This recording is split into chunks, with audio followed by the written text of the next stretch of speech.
Дальше 29. N-ның мәні 4, 5, 6, 7-ге тең болғандағы оқушылар программасының жауабы. Ал енді трассировканы істеп көрейік.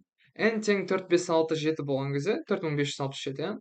While дегеніміз пока. То есть пока менде шарт орындалып жатыр, а мендегі 4567 нөлге тең емес, если что. Мынау тең емес деген таңба.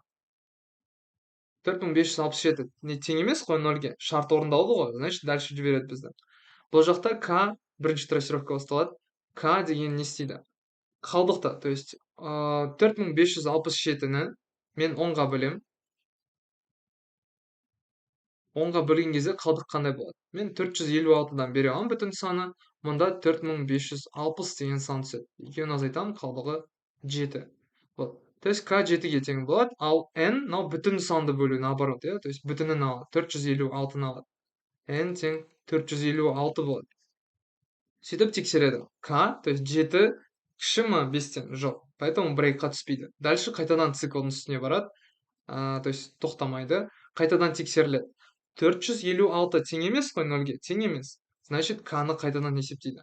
К дегеніміз 456-ны уже 10-ға бөледі. Екінші итерацияда.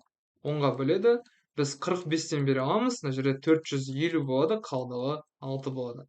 Сөйтіп, К тең 6, n тең болады, наоборот, 45, иә, бүтін саны. Вот. Сөйтіп, ол тоже 6, 5-тен кіші емес. Үшінші итерация кезінде менде К тең болады, наоборот, 45 дегенді бөлемін 10-ға, мен бере аламын 4-тен, 4 көбейту 10, 40 болады, қалдығы 5 болады. Дальше, менде оның қалдығы 5 болды К, ал бүтін саны тең болды 4-ке. Вот.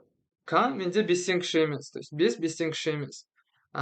И поэтому менде брейкқа келмейді. Төртінші итерация менде қайтадан жүреді. Менде 4 деген сан, бүтін сан, ол 10-ға бөлеміз. Сөйтіп, оны 10-ға бөлген кезде мен қаншадан бере аламын? 0-ден бере аламын, өйткені бөлінбейді. 0 көбейту 10, 0, қалдығы 4 болады. Значит, К тең болады 4-ке, ал n тең болады 0-ге. 4 менде кіші 5-тен, значит, брейк орындалады, цикл в общем осымен тоқтай салады.